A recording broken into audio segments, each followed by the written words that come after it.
आहे छोटी छोटी कहानी बड़ी सी। जंगल में पानी न होने के कारण जंगल सूखा पड़ा। अनेकदा तुटली तरी तो थांबला नाही। त्याचा मित्र म्हणाला, अरे आता तर थांब, किती वेळा पत्र तुटते। तो हसत म्हणाला, मी हार मानणार नाही, मी हारणार। आजच्या कार्यक्रमाच्या अध्यक्ष व तसेच प्रमुख पाहुणे इथं बसलेले गुरुजन वर्ग आणि माझ्या मित्र मैत्रिणींनो, मी आज तुमच्या समोर एक गोष्ट सांगणार आहे। माझ्या गोष्टीचे नाव आहे खरे दुःख। कसा होता तो खूपच गरीब होता। तो एका बिळात राहत असे। एके दिवशी त्याच्या बिळाच्या तोंडासमोर एक भलदंड कोल्हा येऊन बसला। कोल्ह्याला बघताच तसा खूपच घाबरला, पण सशाने विचार केला, कोल्ह्याला कसे कळणार की माझे बिळ येथे आहे, आणि जरी कळाले तो काय माझ्या बिळाच्या आत येऊ शकत नाही। असे म्हणून सशाच्या हृदयाची धडधड कमी झाली। कोल्हा रोज तिथे बसत असे। सशाला वाटले कदाचित तो उन्हा खाण्यासाठी येत असावा। एके दिवशी सशाने आणि त्यांचा मुलगा गाढव घेऊन गावाकडे निघाले। सुरुवातीला मुलगा गाढवावर बसला आणि वडील चालत होते। हे ऐकून हे लोकांनी पाहिलं आणि म्हणाले, काय काळ आला आहे, छोटा पोरगा आरामात गाढवावर बसला आणि बाप चालतो आहे। वडील मुलाला उचलतात आणि स्वतः गाढवा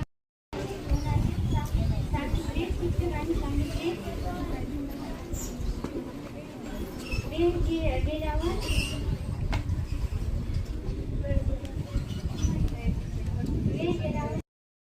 अध्यक्ष म्हणून इथे बसलेले गुरुजन वर्ग आणि माझ्या बालमित्रांनो, मी तुमच्यासमोर एक गोष्ट सांगणार आहे। माझ्या गोष्टीचे नाव आहे गर्व। एका वाळवंटी प्रदेशात दोन काट्याची झाडे राहत होते। त्या दोन काट्याच्या झाडामध्ये गुलाबाचं झाड उगवत होतं।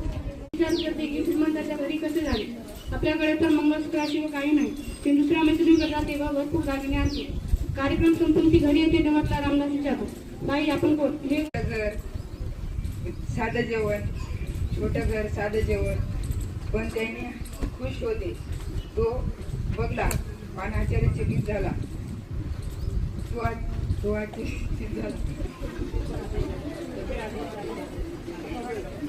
तो आश्चर्यचकित झाला। मंदिर बनवत होते। एका माणसाने तिघाला विचारले, तुम्ही काय करत आहात? पहिला मजूर म्हणाला, दिसत नाही का?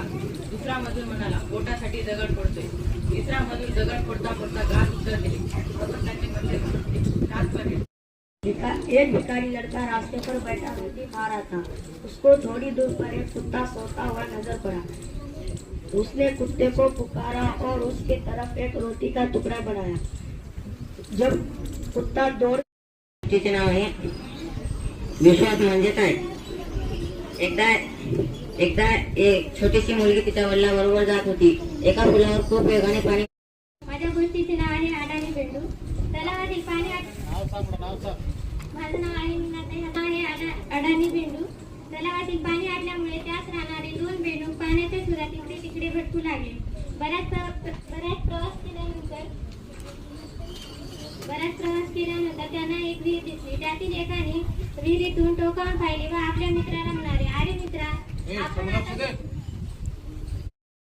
तो खूप उदास होता। त्याच्याजवळ कोणी पण येत नव्हतं। त्याच दिवशी त्याचा मित्र आला। तो म्हणाला, तू घाबरू नको, मी तुझ्यासोबत आहे। कारण त्याच्याजवळ कोणी पण येत नव्हते। तो मुलगा म्हणाला त्याच्या आईला, आई खरी संपत्ती। अनेक प्रकारची झाडं आली, अनेक प्रकारच्या वेली आल्या। तसं एक खूप मोठं जंगल होतं आणि त्या जंगलामध्ये जंगलाचा राजा कोण? सिंह राहत होता।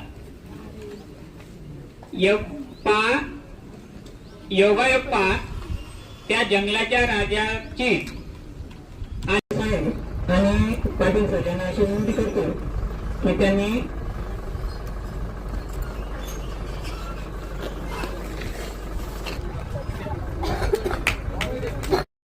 खूप महत्वपूर्ण आहे। तर मी गोखले साहेबांचे आणि तसेच ज्यांच्यासाठी मागील अनेक दिवसापासून प्रयत्न करत होते आमचे पाटील साहेब, त्यांचे मी